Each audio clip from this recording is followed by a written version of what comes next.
तो फ्रेंड्स, आज हम जो बात करेंगे, जैसा सर ने बात किया है, हम होलिस्टिक हेल्थ के बारे में बात करेंगे।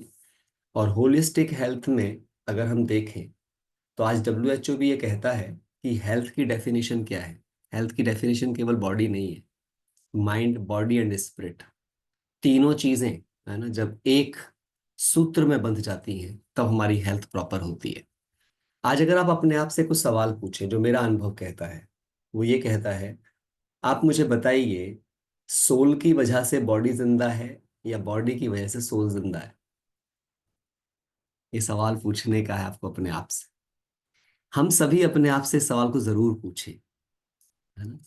क्या कहेंगे आप सब? बॉडी की वजह से सोल जिंदा है या सोल की वजह से बॉडी जिंदा है? तो आप पाएंगे कि सोल की वजह से बॉडी जिंदा है। लास्ट में जब बॉडी निकल जाए, बॉडी यहाँ पे ही रह जाएगी, सोल इसमें से निकल जाएगी। लेकिन हम सारा दिन किसका ध्यान ज्यादा करते हैं, ज्यादा समय किस चीज पर इन्वेस्ट करते हैं? तो वो हम करते हैं बॉडी पर। क्या खाना है, क्या पहनना है, क्या पीना है, कितना एक्सरसाइज करना है, बीमार हो जाए तो डॉक्टर के पास जाना है। क्या ये करना जरूरी है? बिल्कुल जरूरी है। लेकिन केवल यही अटेंशन में हो, ये बिल्कुल जरूरी नहीं है।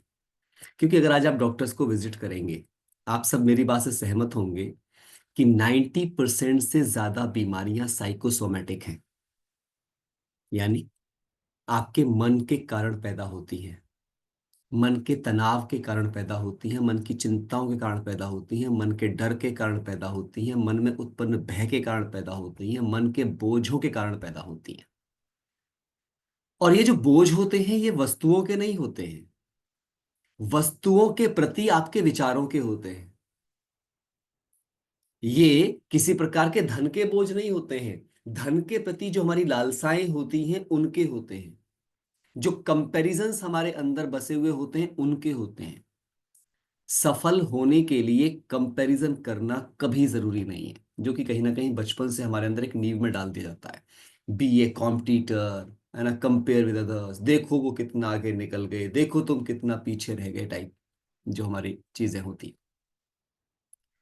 मैं जो बातें आपसे करूंगा ये कोई किताबी बातें नहीं होंगी, मेरे जीवन का अनुभव है। जैसे सर ने बताया, मैं पिछले 31 सालों से राजयोग का अभ्यास कर रहा हूँ। लास्ट 31 ईयर्स से, जब मैं 14 साल का था मात्र, तब से मैं अभ्यास कर रहा हूँ। मैं 14 साल की उम्र से सुबह 3 साढ़े 3 बजे उठता हूँ। एक भी दिन मिस नहीं किया है मैंने 31 सालों में। मैं रोज अपने आप को स्पेशलाइज एम्पावर करता हूँ। लाइफ में लोग सिर्फ ये सोचते हैं कि वे एक अच्छे डूअर बन जाएंगे, वे कुछ करने वाले बन जाएंगे, वो कोई अचीवर बन जाएंगे और वे सब कुछ हो जाएंगे।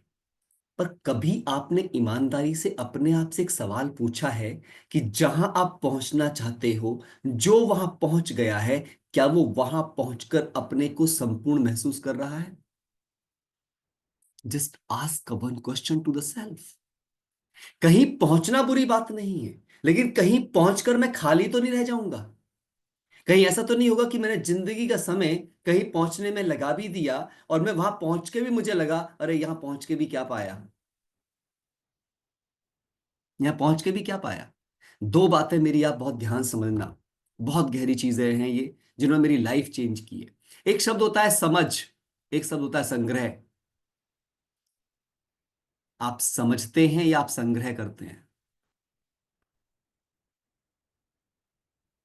आज आप मेरी बातों का संग्रह करके लेके जाएंगे या आप मेरी बातों को समझ कर जाएंगे? अगर आप समझ के जाएंगे तो आप ज्ञानी, और अगर आप संग्रह करके ले गए तो आप पंडित।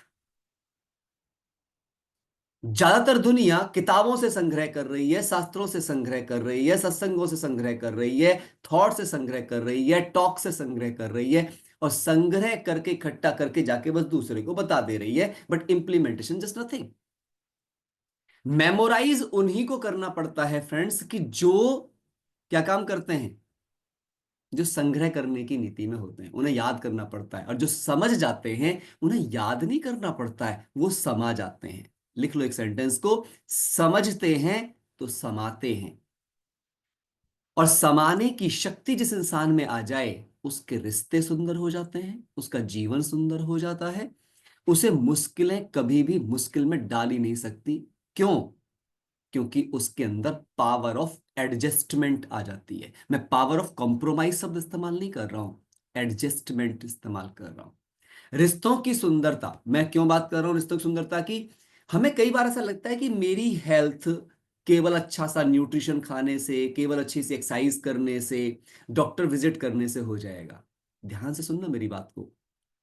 लेकिन दुनिया में 20 साल तक स्टडीज किए गए पूरे वर्ल्ड वाइड, ऐसे लोगों पर कि जिनकी उम्र 100 साल से ज्यादा थी, 20 ईयर्स रिसर्च किया गया उनके ऊपर। तो उस 20 ईयर की रिसर्च में क्या पाया गया कि किनकी उम्र 100 साल तक पहुंची? क्या उनकी जो बहुत रिच थे? क्या उनकी जो बहुत हाईली इंटेलेक्चुअल थे? क्या उनकी जिनके पास बहुत सारे पैसे थे, बहुत सुविधाएं थी? या उनकी जिनके पास बेस्ट टू बेस्ट डॉक्टर्स थे? नो। 5 कॉन्टिनेंट्स में, जापान, अमेरिका, ऐसे कई 5 कॉन्टिनेंट्स में जाकर के 20 ईयर्स तक रिसर्च है ये दोस्तों। कौन लोग 100 साल की उम्र तक जिए? सिर्फ वो लोग 100 साल की उम्र तक जिए जिन्होंने जिन्होंने अपने संबंधों को प्यार किया, जिन्होंने पावर ऑफ रिलेशनशिप को समझा, जो अपने रिश्तों के साथ रहे, रिश्तों के लिए रहे, रिश्तों से एक्सपेक्ट करने की बजाय रिश्तों को देने का सोचा, to give something to the relation. रिश्ते क्यों खराब हो रहे हैं? एक्चुअली हम रिश्तों से कुछ मांग रहे हैं बजाय कि रिश्तों को कुछ देने के। प्यारे दोस्तों, मैं आपको एक बहुत सुंदर बात बता दूं, यह मेरे जीवन का सिद्धांत है। भगवान ने हमें शरीर दिया प्रकृति के 5 तत्वों का। क्यों? क्योंकि दाता जानता था मुझे मेरे बच्चों को दाता बनाना है। तो ये अगर दातापन को समझ गए तो जिंदगी भर कभी खाली नहीं रहेंगे, क्योंकि दाता के पास देन कभी कम नहीं होती है। दाता के पास देन कभी कम नहीं होती है। प्रकृति के 5 तत्वों को ध्यान से देखिए। प्रकृति के 5 तत्व कभी भी किसी से कुछ मांगते नहीं है। जल आपको देता है, धरती आपको देती है, वायु आपको देती है, कोई भी प्राकृतिक तत्व, आकाश आपको देता है, 5 तत्व देते हैं। तो ईश्वर ने इन 5 तत्वों का मेरा तन बनाया, तो इसका मतलब मेरे अंदर देने के संस्कार होने चाहिए कि लेने के। और आप देख लेना, दुनिया में तनाव का सबसे इंपॉर्टेंट रीजन आपको कोई मिलेगा तो मिलेगा मांगने की इच्छा, लेने की इच्छा, चाहिए चाहिए, ग्रीडीनेस, या बिजनेसमैनशिप। मैंने इनके लिए इतना किया, इनको भी मेरे लिए ये करना चाहिए। रिश्ते बिजनेस नहीं होते। रिश्तों में केवल एक चीज इंपॉर्टेंट है, you give something, always you care something. Love की एक ही डेफिनेशन है, give something, care for something. ये बहुत सुंदर बात। तो ये पाया गया, रिश्तों के साथ रहे। दूसरा क्या पाया गया? उन्होंने कभी भी सुविधाओं को खुद पर हावी नहीं होने दिया, सुविधाएं अधिक यूज नहीं करी। ऐसा नहीं है कि कहीं जाना है तो लिफ्ट का इस्तेमाल करेंगे, कहीं जाना तो गाड़ी का इस्तेमाल करेंगे, नहीं। उन्होंने लिफ्ट की बजाय सीढ़ियों का इस्तेमाल किए। उन्होंने थोड़ी दूर कहीं जाना है तो पैदल जाना प्रीफर किया। That's very important. खाने में उन्होंने कभी दूध की चाय नहीं ली। ये पाएगा, स्टडी है ये 20 साल की। उन्होंने हर्बल टी ली। और एक सुंदर सी हर्बल टी तो मैं आपको बता देता हूं, जिसको मैं सबको बताता हूं, और गारंटी करता हूं जिनको चाय पीने की, चुस्की लेने की आदत हो, छूट जाएगी आपकी। 250 ml पानी लीजिए, आधा चम्मच अदरक डालिए, 8 से 10 तुलसी के पत्ते डालिए, घड़ी देख करके 10 मिनट तक उबालिए। उसके बाद उतार के छान करके उसमें 1/4 नींबू डाल दीजिए और थोड़ा सा गुड़ डाल दीजिए। आपकी फुल बॉडी डिटॉक्स हो जाएगी। डिटॉक्स फ्री की चीज है, फ्री की। और पूरे घर में, है ना, एक एक सुंदरता लेकर के आएगी, जो अगर फिजिकल स्वास्थ्य की बात भी आप कर रहे हो। नेचर ने हमें सब कुछ दिया है, बट हम नेचर के साथ कितने कनेक्ट हैं?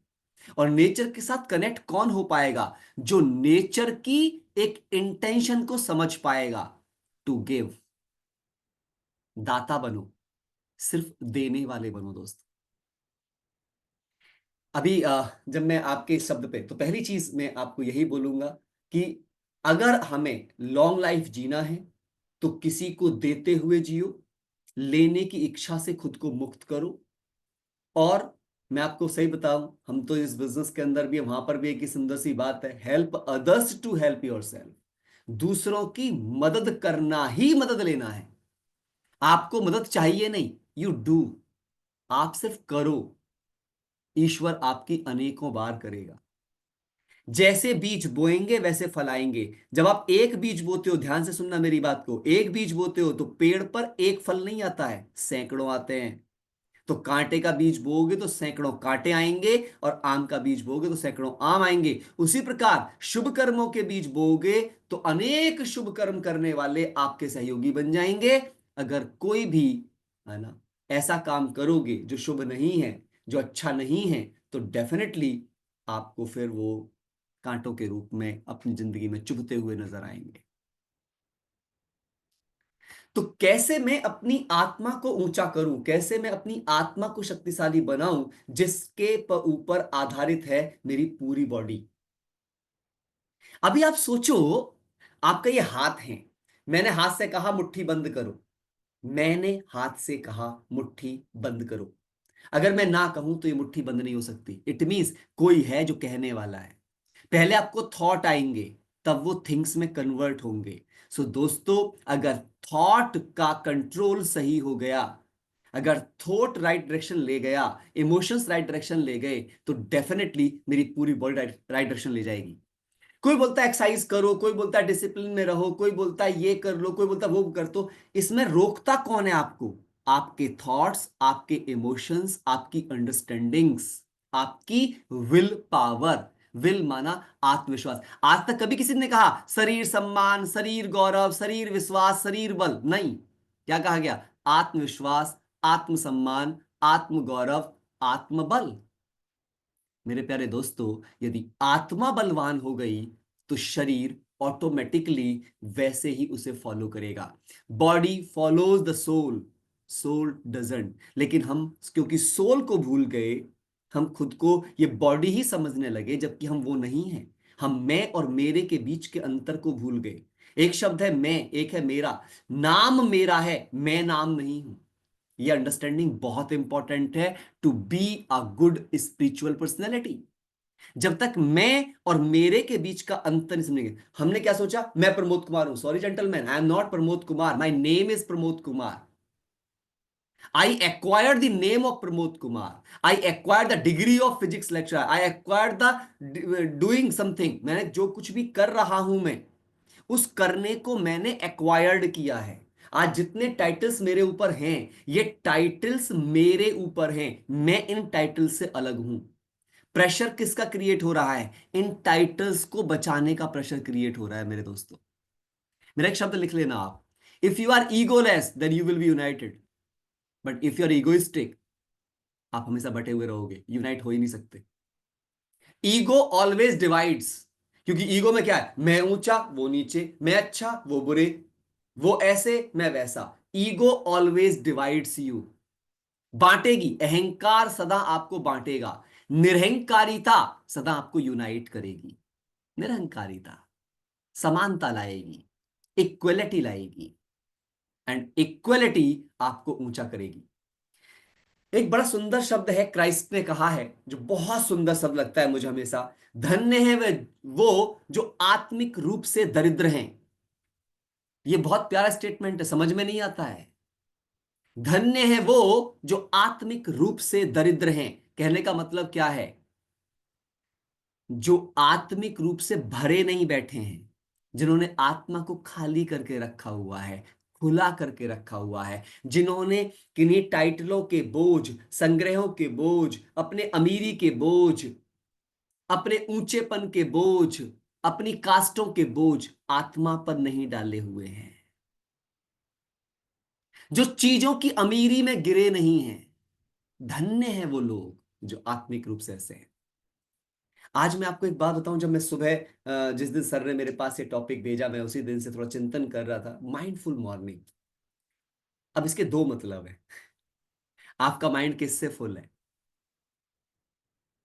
आपका माइंड किससे फुल है, और किससे फुल होना चाहिए, इसको समझना है। अपनी सुबह की शुरुआत में मेरा माइंड फुल होना चाहिए या मेरा माइंड खाली होना चाहिए?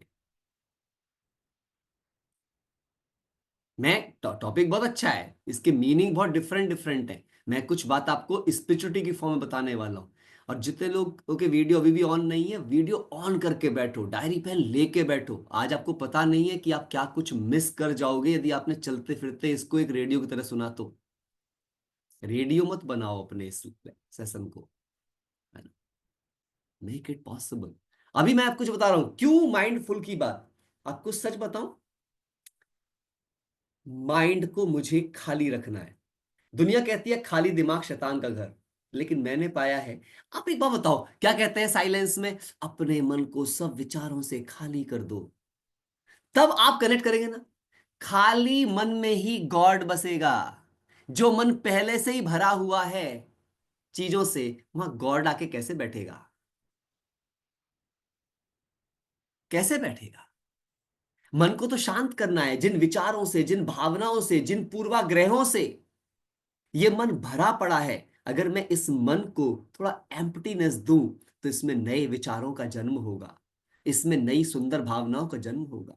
जब तक मुझ पर दूसरों का प्रभाव है, जब तक मुझ पर किसी और का मोटिवेशन है, तब तक मुझे इंस्पिरेशन आएगी कहां से?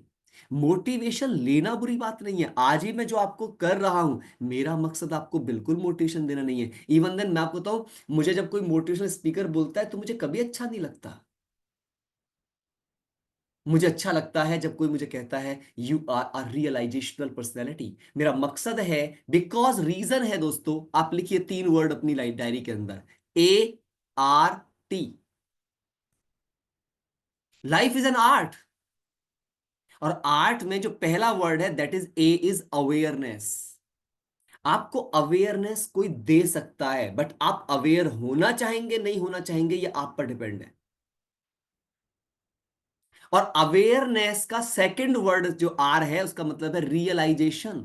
जिस चीज से आप अवेयर हो रहे हैं, चाहे वो आपकी फिजिकल हेल्थ है, चाहे वो आपका धन कमाने की प्रक्रिया है, चाहे वो खुद को एजुकेट करने की प्रक्रिया है, चाहे रिलेशनशिप्स हैं, वॉट एवर, जो भी कुछ आप अपनी जिंदगी में चाहते हैं और आप उसके लिए अवेयर हैं, पर क्या आप अवेयरनेस से रियलाइजेशन तक पहुंचे हैं?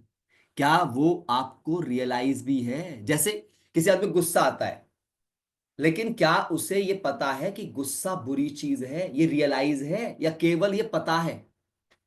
गुस्सा बुरा होता है ये पता है, या गुस्सा बुरा होता है ये रियलाइज है? बिकॉज दोस्तों एक बात याद रखना, जो चीज आपको रियलाइज है, उसी के लिए आप, तीसरा वर्ड जो टी है, आप ट्रांसफॉर्म होते हैं। ट्रांसफॉर्मेशन उसी दिन स्टार्ट होता है। और यहां हम वर्ड ट्रांसफॉर्मेशन यूज कर रहे हैं, चेंज नहीं। बिकॉज चेंज तो अच्छा भी हो सकता है और बुरा भी, बट ट्रांसफॉर्मेशन की डेफिनेशन है transcend in the form by taking the right actions, यानी कि going towards the highest. Transit, अपने को चेंज करने की प्रक्रिया का नाम ट्रांसफॉर्मेशन है, और जो विदाउट रियलाइजेशन कभी शुरू नहीं हो सकती, कभी शुरू नहीं हो सकती। अगर आपको बड़ा बनना है, ऊंचा बनना है, तो उसके लिए बहुत जरूरी है अपने को दी गई, लिख लीजिए सेंटेंस, अपने को दी गई हर अवेयरनेस को रियलाइज करने की प्रक्रिया तक लेकर जाइए, ताकि आपका परिवर्तन शुरू हो सके। और दोस्तों एक और बहुत सुंदर बात मैं आपको बता देता हूं आपके जीवन के लिए। चाहे आप अपनी जिंदगी में किसी भी अनुशासन को लाना चाहते हो, क्या आप अपनी जिंदगी में कुछ भी बनना चाहते हो, आपको एक सुंदर सूचना दे रहा हूं मैं अपनी तरफ से, जो मैंने अपने आध्यात्मिक अनुभव से पाई है। आप सब में परिवर्तन की शक्ति इक्वल है, इक्वल। क्योंकि गॉड कभी भी ऐसे पीस नहीं बनाता जिनके अंदर कमियां हो। गॉड ने किसी को कमी के साथ नहीं बनाया है। कमी हमने खुद ने क्रिएट की है। जैसे मैं अभी यहां से कुछ भी बोल रहा हूं, मैं तो सबको समान ही दे रहा हूं। ऐसा नहीं कह रहा हूं कि मैं एक व्यक्ति को अलग, दूसरे व्यक्ति को अलग दे रहा हूं। मैं तो बिल्कुल समान ही दे रहा हूं, लेकिन लेने वाले के एंटीना डिसाइड करेंगे किसका एंटीना कितना और क्या कैच करेगा। आपका एंटीना कहीं और एंगेज होगा तो मेरी बात कम कैच होगी, और आपका एंटीना यहां पर ही होगा, तभी मेरी बात पूरी तरह आप तक पहुंचेगी। If your antenna engage in the different activities, तो आप मुझे नहीं समझ पाएंगे, क्योंकि आप यहां पर नहीं है पूरी तरह से। यही प्रॉब्लम है हम सभी की इस दुनिया में कि हम सब अलग अलग जगहों पर एंगेज होकर हम मल्टीटास्कर बनने के चक्कर में हम किसी एक टास्क में भी अच्छा नहीं कर पाते। One time one task is the game, पर उसकी आदत डालनी पड़ती है, उसके लिए अटेंशन देना पड़ता है, उसके लिए अपने दिमाग को खाली करना पड़ता है। जब आप जिस कार्य पर होते हो तब आप उसी कार्य पर रह पाओगे जब आप बाकी कार्यों से दिमाग को खाली कर लोगे। तो दोस्तों, खाली दिमाग शैतान का घर नहीं है, बल्कि खाली दिमाग क्रिएटिविटी का घर है। कोरा कोरा कागज कुछ नया लिखने की जगह है। इवन देन आप सोच के देखो, एक गड्ढा है, ध्यान से सुनना, मैं सुंदर सी चीज है, एक गड्ढा है और एक टीला है। जब बारिश पड़ेगी तो पानी गड्ढे में इकट्ठा होगा, टीले पर नहीं। टीले पर नहीं। टीला तो बस थोड़ा गीला हो जाएगा, पर पानी को एकोमोडेट नहीं कर पाएगा, जल रूपी जीवन को संग्रहित नहीं कर पाएगा। मेरी बात भी उस तक पहुंचेगी जो ओपन माइंड होकर खुले दिमाग से यहां बैठा होगा, उस तक नहीं जाएगी जो पहले से ही प्री एज्यूम माइंडसेट के साथ यहां पर बैठा होगा। नहीं नहीं, मैं सब जानता हूं। जो सब जानता है फ्रेंड्स, वो कुछ नहीं जानता है। बिकॉज वो यही नहीं जानता है कि वो क्या क्या नहीं जानता है। You don't know what you don't know. आपको यही नहीं पता कि आपको क्या नहीं पता। That's very important. मेरी बात पहुंच रही है आप सब तक? हाँ, मेरी बात पहुंच रही है? मीनिंगफुल है? मीनिंगफुल है ना? अंडरस्टैंड करना इसको पूरी तरीके से ना। एक और चीज क्या है कि प्रॉब्लम कहां हो रही है, हर आदमी ज्ञान इकट्ठा करने की कोशिश कर रहा है, कोई विचारों को इकट्ठा करने की कोशिश कर रहा है, कोई पोजीशन को इकट्ठा करने की कोशिश कर रहा है, कोई धन को इकट्ठा करने की कोशिश कर रहा है, और एक दौड़ में शामिल हो गया है to be somebody from nobody. ना कुछ से कुछ होने की दौड़, यही आत्मा का बोझ है, यही सोल का बोझ है, यही आपके मन का बोझ है। मेरे प्यारे दोस्तों, हम इसलिए दुनिया में नहीं जन्मे थे कि to be somebody from nobody, नहीं। एक्चुअली वही महान है जो नथिंग है। नथिंग का मतलब है नो थिंग। हम कोई वस्तु नहीं है। इसीलिए वस्तुएं, देखिए, जो अपने को कुछ समझेगा, ध्यान से सुन लीजिए, वही वस्तुओं पर डिपेंड बनेगा। और जो अपने को नो थिंग अर्थात वस्तु नहीं समझेगा, बल्कि स्पिरिट समझेगा, सोल समझेगा, एक पावर समझेगा, एक एनर्जी समझेगा, उसके चरणों में वस्तुएं पड़ी रहेंगी। और जिसका प्रैक्टिकल एग्जांपल आप सब देख सकते हो। आप मुझे बताइए, राजा ऋषि के चरणों में झुकता है या ऋषि राजा के चरणों में? आप उठा के देख लो। दुनिया के सब राजा ऋषियों और संतों के चरणों में झुके जिनके पास कुछ नहीं था। They have nothing. लेकिन कोई भी ऋषि राजा के चरणों में नहीं झुकता है। एम आई राइट और रॉन्ग? कितनों को समझ आ रही है? हाँ। चीजें चरित्र के चरणों में झुकती हैं, चरित्र चीजों के चरणों में नहीं। और जिसके पास चरित्र है, चीजें सदा उसके पास आएंगी ही। धन का राक्षस नहीं कहा गया है, धन का देवता कहा गया है, धन की देवी कही गई है। ध्यान समझिए इस बात को। मतलब क्या है, पहले देवत्व है, फिर धन है। और जिसके पास देवत्व के साथ धन है, वही धन का सदुपयोग करके समाज को सुंदर बनाने में योगदान दे सकता है। योगदान दे सकता है, अदरवाइज तो पॉसिबिलिटी नहीं है। तो मैं आज आपके सामने जो ये बातें कर रहा हूं, उसके पीछे का एक पर्पस है कि हमें हमेशा क्या करना है, अपने आप को पहले खाली करो। जो कुछ आज तक लर्न किया है उसे अनलर्न करो। अनलर्न करो। अपने आप से एक सवाल पूछो, आप दुखी क्यों हो? आप परेशान क्यों होते हो? आप बीमार क्यों होते हो? क्योंकि आप भरे पड़े हो। भरे पड़े हो। जब 20 साल की उस स्टडी को देखा गया, उसमें एक और चीज पाई गई कि वे लोग उपवास करते हैं। क्या करते हैं? उपवास करते हैं, मतलब व्रत रखते हैं। हम क्या करते हैं? हम भरते रहते हैं। किस चीज का उपवास करना चाहिए? खाने पीने का उपवास करते हैं तो बॉडी स्वस्थ होती है। और अगर दिमाग का उपवास करते हैं तो दिमाग ताकतवर होता है, स्वतंत्र होता है। याद रखना, संग्रह आपको परतंत्र करता है। एक कहानी है, एक बार एक व्यक्ति था, गुरुजी था और एक चेला था उनके साथ में। गुरुजी के झोले के अंदर ना एक सोने की ईंट थी। अब रात को इनको जंगल पार करना था। शिष्य साथ में था। अब शिष्य देख रहा था, गुरुजी ने झोला बड़ा टाइट करके पकड़ रखा था, क्योंकि झोले के अंदर क्या थी?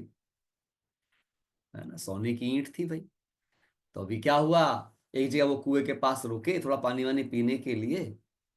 तो शिष्य ने क्या कहा कि भैया, गुरुजी बड़े परेशान है झोली को लेकर के। तो उसने उसमें से वो सोने की ईंट निकाली और वहीं कुएं के पास गाड़ दी, और एक वैसी उतनी ही वजन की ईंट झोले में दूसरी रख दी, और गुरुजी को बताया नहीं। अब गुरुजी जा रहे हैं लेकर के, और फिर भी उतने डरे हुए हैं, कोई आ तो नहीं जाएगा, कहीं पर रुक रहे हैं तो भी। तो शिष्य जब एक जगह वो रुके, है ना, भाई तुम जगते रहना, कोई आ तो नहीं जाएगा। उसने कहा, गुरुजी आप जिस चीज के लिए डर रहे थे उसे तो मैं कुएं के पास ही छोड़ आया हूं। तो गुरुजी ने कहा, गुरुजी को रियलाइज हुआ कि मुझे जब तक ये पता नहीं था कि मेरे पास कोई वैल्यूएबल चीज नहीं है, मैं एक ईंट को बचा रहा हूं, तब तक मैं कितना डरा हुआ था। और जब मुझे अब ये पता चल गया है कि अब मेरे पास वो चीज ही नहीं है, तो मैं कितना स्वतंत्र हो गया हूं। माना अब मुझे कोई डर ही नहीं है कि यहाँ चोर आएगा या कौन आएगा। आपने भी बहुत सारी चीजों को वैल्यूएबल मानकर पकड़ा हुआ है। उन्हीं का डर आपके दिल दिमाग में सदा आपको घेर रहता है। वो आपका पद हो सकता है, वो झूठी आपकी शान शौकत हो सकती है, वो आपके बड़े बड़े नाम वाले रिश्ते हो सकते हैं, कुछ भी हो सकता है। आपने बहुत कुछ पकड़ा हुआ है और उन्हें खोने का डर पल पल आपको तिल तिल करके मार रहा है। फ्रेंड्स, एक सवाल अपने आप से पूछिएगा, क्या सच में जो कुछ आज मेरे पास है मैं उसे लेकर जन्मा था? और क्या मैं उसे लेकर वापस जा सकता हूं? तो जिसे मैं लेकर जन्मा भी नहीं था और जिसे मैं लेकर वापस नहीं जा सकता हूं, उसके लिए फियर क्यों? पहला सेंटेंस। दूसरा, कुछ लोगों को मैं देखता हूँ बड़े डिप्रेस हो जाते हैं। मैं काउंसलर भी हूँ, मेरे पास बहुत सारे काउंसलिंग के केसेस आते हैं। तो वो बोलते हैं, मेरी नौकरी चली गई, अब मैं क्या करूंगा, 20 साल का मेरा कैरियर तबाह हो गया। ना समझ हैं वे लोग जो ऐसा सोचते हैं कि उनका 20 साल का कैरियर तबाह हो गया। आज आपको एक बहुत सुंदर बात बताता हूं मैं, जो मैं हमेशा सबको बताता हूं। फ्रेंड्स, आप ये सोच के देखिए कि जिस दिन आपने अपने कैरियर की शुरुआत करी थी उस दिन आप जीरो पर थे, आपका एक्सपीरियंस जीरो था, सिर्फ आपके पास एजुकेशन थी। वहां से आपने वो सब कुछ बनाया जो आपने बनाया। तो अगर आज वो सब चला भी गया, तब भी आपके पास आज उस दिन से ज्यादा है जिस दिन आपने जिंदगी शुरू की थी। क्योंकि जिस दिन आपने जिंदगी शुरू की थी उस दिन तो आपके पास सिर्फ एजुकेशन थी, पर आज तो एजुकेशन प्लस एक्सपीरियंस है। और अगर आपने डर के कारण से, चिंता के कारण से अपने उस एक्सपीरियंस और उस दोनों चीजों को मिलाकर के यूज किया, तो जब आप जीरो से बिना एक्सपीरियंस के इतने बड़े बन सकते थे, तो इसका मतलब एजुकेशन प्लस एक्सपीरियंस का राइट यूज करेज के साथ करके अब तो आप इससे 20 गुना और बड़े बन सकते हो। पर मेरा एक सवाल है यहाँ पे सबसे, आप मुझे एक सवाल का जवाब दीजिए सारे साथी। आपका माइंड कब अच्छा काम करता है?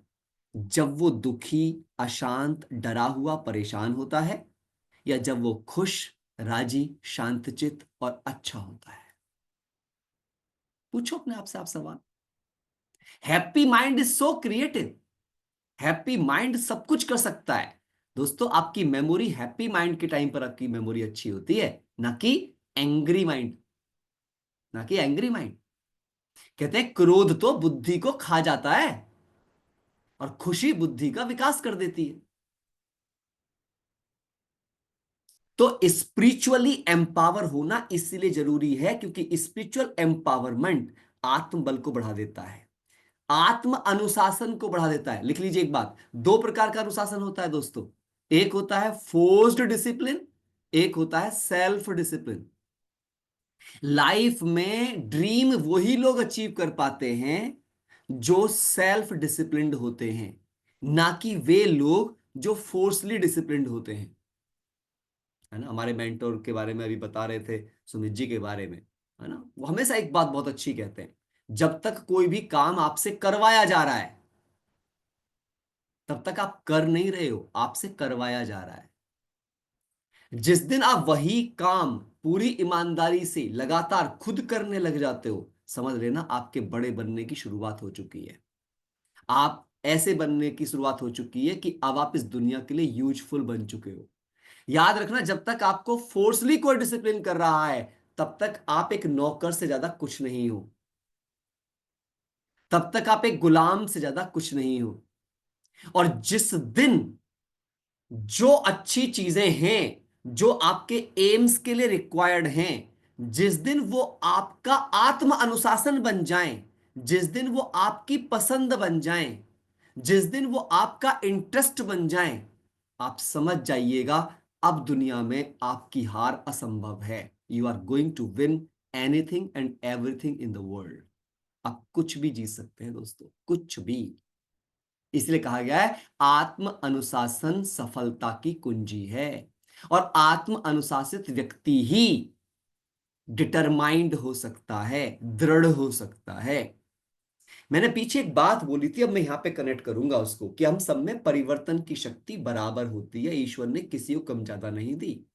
वो कैसे आप जानेंगे?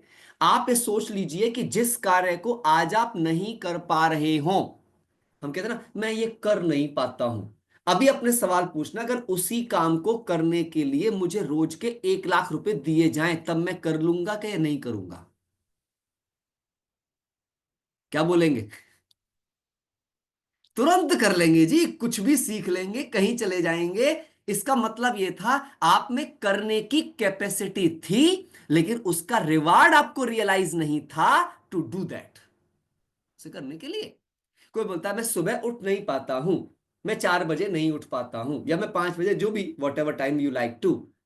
अपने से पूछो, अगर रोज सुबह उस टाइम पे उठने के लिए 5,000 रुपए मेरे अकाउंट में रोज टक से आके पड़ जाएं, अब मैं उठूंगा या सोया रहूंगा? बोलेंगे जी फिर तो मैं 1 घंटे पहले का अलार्म लगा लूंगा और भी पहले उठने के लिए। This will be possible.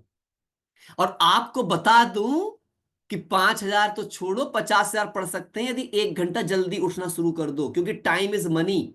जहां दुनिया के पास 24 घंटे होंगे, जो लोग 1 घंटा पहले उठ जाते हैं उनके पास 25 घंटे हो जाते हैं, जो 2 घंटे पहले उठ जाते हैं उनके पास 26 घंटे हो जाते हैं।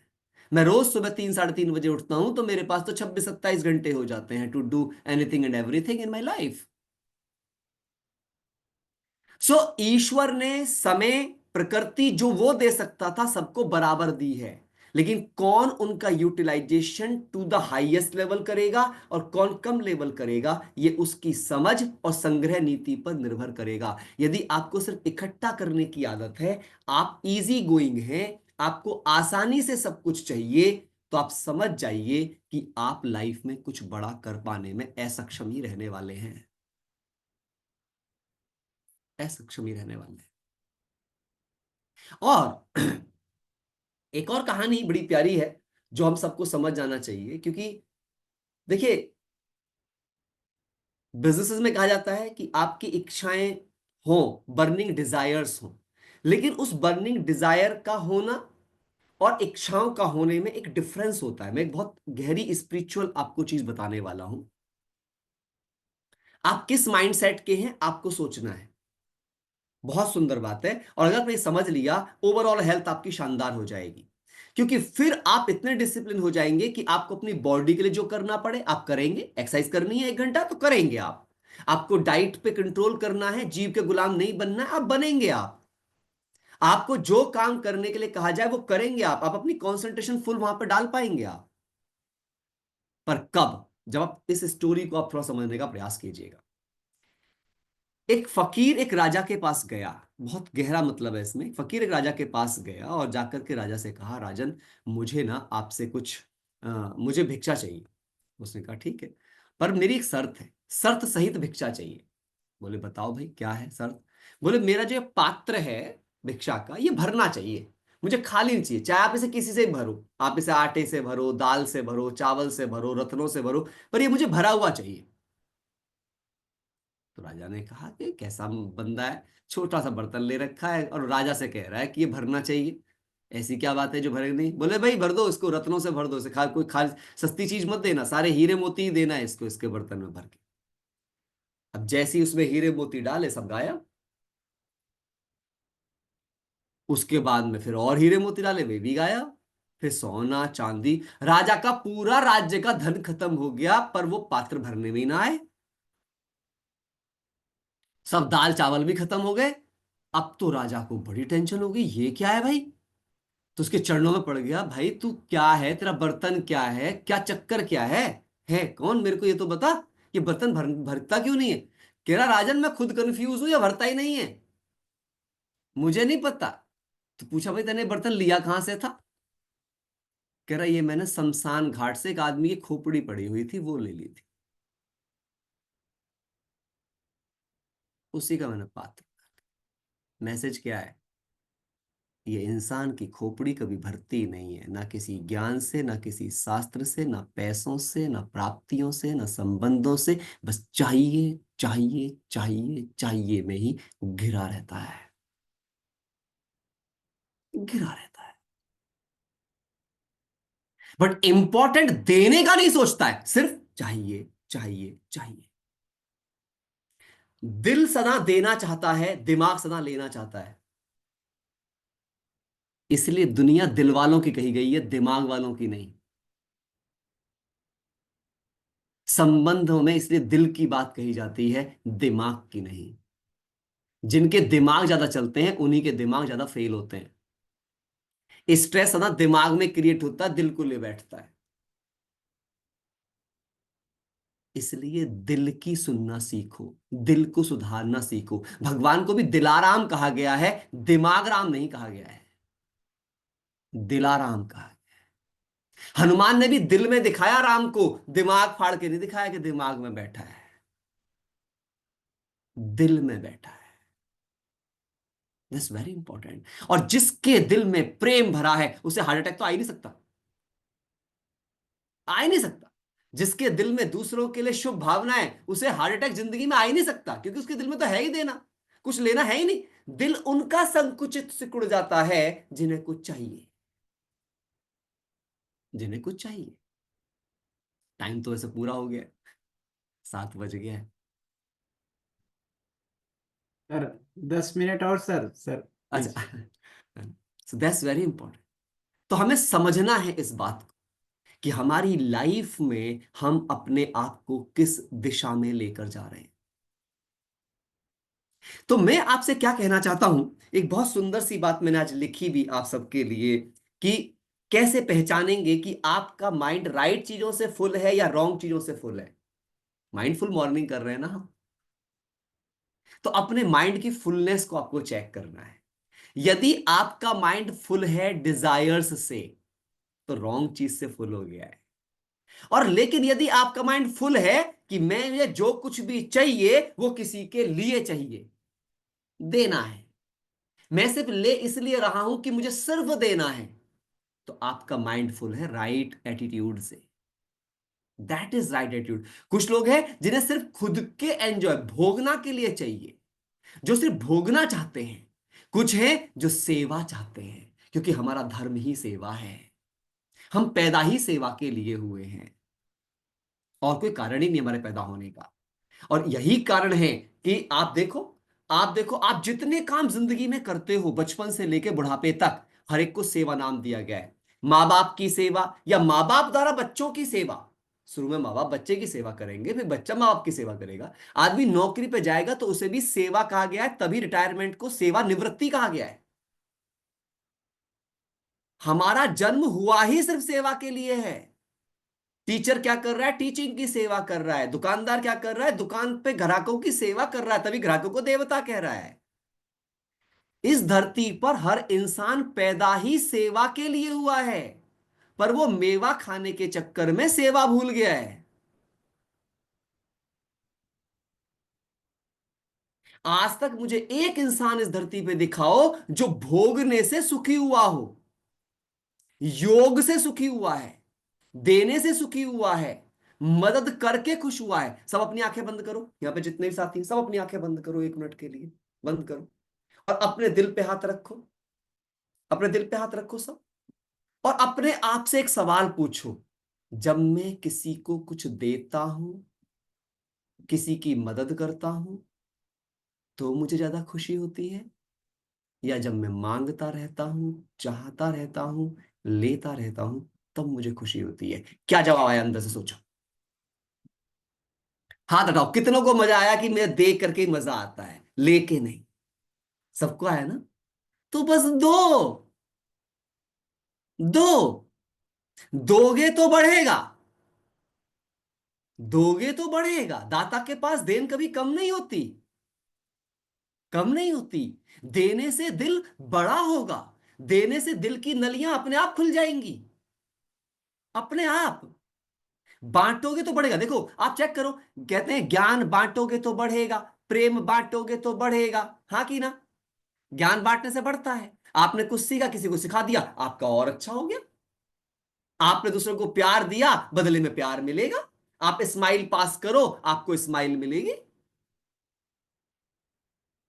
संसार आपकी सोच का रिफ्लेक्शन है दोस्तों। संसार वैसा नहीं दिखता जैसा संसार है, संसार हमें वैसा दिखता है जैसे हम खुद अंदर से हैं। So change you, change your thought process. आप चेक कर लो, शक वाले इंसान को सब में शक दिखेगा और विश्वास वाले इंसान को सब में विश्वास दिखेगा। एक और गहरी चीज आपको बताने जा रहा हूं, बहुत ही सुंदर सी स्टोरी है जिसने मेरी लाइफ के अंदर बहुत मुझे आज तक मदद की है। एक व्यक्ति था जो भगवान का बड़ा गहरा भक्त था, बड़ा सच्चा भक्त, पर बेचारा बड़ा गरीब था, खाने के लिए पैसे भी नहीं थे, कुछ नहीं था, बच्चों को एक टाइम का खाना भी मुश्किल दे पाता था, ऐसी उसकी हालत थी। और जब उसकी हालत ऐसी हो गई तो सबने देखा, और कभी कोई शिकायत नहीं करता था। मतलब इतना गरीब था, दुखी था, परेशान था, फिर भी ईश्वर की पूजा पूरे मन से करता था, कुछ मांगता ही नहीं था। अभी क्या हुआ, नारद जी प्रकट हुए। नारद जी ने कहा कि भाई तुम इतने ईमानदार हो, इतने सच्चे हो, और फिर भी तुम्हारी ये दीनहीन हालत है, क्या तुम्हें कभी ईश्वर पे गुस्सा नहीं आता? क्या तुम कभी उससे कुछ मांगते नहीं हो? कहता नहीं, मुझे कुछ चाहिए ही नहीं, बस मुझे वो मिला हुआ है, तो फिर मुझे क्या चाहिए? बड़ी कमाल की बात है, ध्यान सुनना। तो उसने कहा फिर भी कभी कुछ कहने का मन करता हो? बोले बस हाँ, एक बात कहने का मन करता है, मुझे तो कोई कष्ट नहीं है, पर जब कभी मेरे बच्चे भूखे रह जाते हैं, उनको खाना नहीं मिल पाता दूसरे टाइम का, तो थोड़ा सा बस मुझे उसका जरूर थोड़ा सा लगता है कि मैं इनका पिता भी हूं, तो मैं कैसा पिता हूं कि मैं इनको भोजन 2 वक्त का नहीं दे पाता। बस अगर ईश्वर से तुम जाके मिलो, हरि से, तो जाके बस इतना कह देना, अगर हो सके और उनको ठीक लगे, तो बस 2 वक्त का भोजन बच्चों का अरेंज कर दे। सोचो आप, बात करना देखो आप, कितना प्यारा भक्त है और कितनी सच्ची भाषा में बात कर रहा है, मांग नहीं रहा है। क्या कह रहा है? यदि उनके नियम भंग ना होते हो, उनके नियम के अंतर्गत ठीक हो तो दे दें, अगर उनके नियम भंग होते हो तो मुझे ना दें। ईश्वर के नियमों की परवाह कर रहा है, सोचो आप। अभी गए, उन्होंने जाके कहा हरि इतना प्यारा भक्त है, इतना ईमानदार है, इतना सच्चा है, और आपने इसको नहीं देना चाहिए क्या? तो हरि कहते हैं, चाहता तो मैं भी हूं, पर मैं भी नियमों के बंधन में हूं। तो हरि आप किस नियम के बंधन में हो? कह रहे भाई मैं नियम नहीं तोड़ सकता हूं, क्योंकि मैं तो खुद नियम रचने वाला हूं। मैं ही नियम तोड़ूंगा तो फिर नियम रखेगा कौन? तो उन्होंने कहा कि नियम ये है कि इसकी उम्र ज्यादा है और इसके खाते में अन्न कम है, तो मैं इसकी पूरी उम्र तक वो अन्न चल सके, इसीलिए मैं एक टाइम का ही अरेंजमेंट दे पा रहा हूं इसे, क्योंकि कर्म का खाता है ना भाई, तो इसे कर्म के खाते में इतना ही है। उन्होंने ये बात जाके भक्त को बताई। अब भक्त क्योंकि हमेशा हरि की भक्ति कर रहा था, तो बुद्धि विकसित हो गई ना, ज्ञान का खजाना था उसके पास में, समझ का खजाना था उसके पास में। उसने कहा जी हरि ने ऐसा कहा ना कि मेरे खाते में अन्न कम है और ज्यादा उम्र तक चलाना है। बोले जी एक मेरे ही खाते में है ना, तो जैसे बैंक से मैं अपना खाता विड्रॉ कर सकता हूँ कितना भी हो, मैं बैंक को लिख के दे सकता हूँ, पूरा पैसा एक साथ निकाल सकता हूँ। जाके हरि से कह देना मेरे ही खाते में है ना, तो मेरा सारा सारा अभी दे दे, मैं नो ऑब्जेक्शन सर्टिफिकेट दे देता हूं, मेरी तरफ से एनओसी है, बस मुझे मेरा अन्न अभी दे दे, ताकि मैं 2 वक्त का खाना कुछ दिन अपने बच्चों को खिला सकूं। ठीक है जी। अब हरि राजी हो गए और हरि ने वो सारा अन्न एक साथ उसको दे दिया। अब क्योंकि ये तो अच्छा इंसान था, परमात्मा के प्रति इतना प्यार था, सद्गुणों वाला इंसान था, तो इसने क्या किया, पहले तो खुद खाया, परिवार को खिलाया। फिर से देखा जब पड़ोसी भूखे तो उनको भी बुला लिया। फिर देखा ये पड़ोसी भूखे तो इनको बुला लिया। फिर देखा यहाँ तो बहुत सारे लोग भूखे, तो उसने अपने घर पर क्या कर दिया, अपने घर पर भंडारा चालू कर दिया।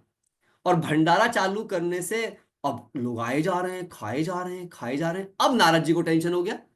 नारद जी बोले कहां तो इसके खाते में इसके लिए नहीं था, अब इसके खाते में इतना कहां से आ गया कि 6 महीने से भंडारा चले ही जा रहा है और खत्म नहीं हो रहा है। उन्होंने जाके हरि से पूछा, हरि ये क्या चमत्कार है कि अब इसका ये अन्न खत्म होने में नहीं आ रहा है। कह रहे भाई अब इसका खत्म होगा भी नहीं। बोले क्यों? बोले दाता के पास देन कभी कम नहीं होती, क्योंकि अब ये दाता बन चुका है, इसने खुद के लिए सोचना बंद कर दिया है। और दाता के पास दाता कभी देन कम नहीं कर सकता है। सो प्यारे दोस्तों, संबंधों को सुंदर बनाना चाहते हो, जीवन को सुंदर बनाना चाहते हो, हेल्थ को अच्छा बनाना चाहते हो, प्रकृति को सुंदर बनाना चाहते हो, तो मेरा एक ही मैसेज लेके जाना, तुम दाता के बच्चे हो, देने के लिए जन्मे हो, देने में ही सुख मिलता है। शरीर भी प्रकृति के 5 तत्वों उनका है जिनसे जो सदा देते हैं। तो बस देते जाओ और भरते जाओ। जितना बांटोगे उतना बढ़ोगे। लेने की इच्छा छोड़ दो, देने का अपने अंदर गहरा भाव पैदा कर लो, तो आपका जीवन सुंदरता से भर जाएगा, शक्तियों से भर जाएगा, समृद्धि से भर जाएगा, समझ से भर जाएगा, संस्कृति से भर जाएगा। और याद रखना, जो माइंड फुल है, फुल वही है जो हम्बल है, फुल वही है जो सर्विस करता है, फुल वही है जिसमें गिविंग है, फुल वही है जिसमें केयरिंग एटीट्यूड है, फुल वही है जिसे खुद के लिए कुछ नहीं चाहिए। और वो खाली है जो कुछ दिखावा कर रहा है, जो कुछ चाह रहा है टू शो समथिंग, जो चाह रहा है फॉर ईगोइस्टिक प्रोसेसेस, अपने को कुछ दुनिया से अलग दिखाने में लगा है, वो खाली है, वो मरा पड़ा है, वो स्वार्थों से घिरा पड़ा है, उसका जीवन किसी के काम का नहीं है। जिंदगी में जिसने अहम को जीता है, उसी ने वहम को जीता है, और वही रहम दिल बना है, वही रहम दिल बना है। और याद रखना, संसार सहयोग से चलता है, सहयोग से, कॉपरेशन से, करेक्शन से नहीं, कनेक्शन से चलता है। तो हमें ना किसी को कंट्रोल करना है, ना करेक्ट करना है, कॉपरेट करना है, केयर करना है, गिव करना है, दाता बनना है, और हम महानता की श्रेणी में सबसे ऊपर पहुंच सकते हैं। एक स्टोरी और सुना के जाऊंगा लास्ट में, टाइम तो भले ही 10 मिनट भी ऊपर हो गया है सर, आज्ञा है, एक स्टोरी में और जरूर देके जाऊंगा, क्योंकि दाता के ऊपर ही बात है। कई बार कई लोगों को लगता है मैं क्या दे सकता हूं, मेरे पास क्या है देने के लिए। इसके भी ऊपर स्टोरी है जो मेरे दिलाए। मैं तो लाइफ में स्टोरी से बहुत कुछ सीखता हूँ अपनी जिंदगी में, जब भी कुछ पढ़ लेता हूँ मेरा एंटीना खड़ा हो जाता है उस चीज के बारे में। एक व्यक्ति था, एक भिखारी था, जो राजा बहुत सारा दान बांट रहा था अपने उसके अंदर। और दान बांटते समय क्या हुआ, जाके भिखारी भी लाइन में लगे हुए थे, लेकिन एक भिखारी बड़ा अजीब था। वो क्या करता था, जब भी उसका नंबर दान लेने का आता था, वो अपने पीछे वाले को आगे कर देता था। सुबह से शाम हो गई और वो यही करता रहा। शाम को क्या हुआ, शाम को राजा दान बांट रहा है, राजा का खजाना खाली हो रहा है और नाम उस भिखारी का हो रहा है। अब राजा को बड़ी टेंशन हो गई। उसको बुलाया, भाई तू कर क्या रहा है, दान मेरा खाली हो रहा है, नाम तेरा हो रहा है, ये क्या चक्कर है, हाँ? और तू अपराध लेके जा यहाँ से।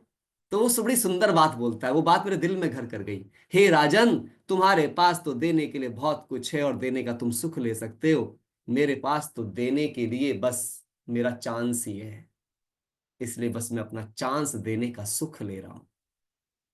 तो जब देने की नीयत हो, तो उसके लिए धन धान्य होना जरूरी नहीं है। आप अपनी कोई भी सर्विस, आप अपना कोई भी एटीट्यूड, आप अपनी कोई भी बात, आप अपना कोई भी सहयोग, इस संसार में किसी को भी देने का सुख ले सकते हो। और जो देगा वही बढ़ेगा। अब आपके ऊपर है, आप देकर बढ़ना चाहते हो या लेकर घटना चाहते हो। It's all up to you. Thank you very much.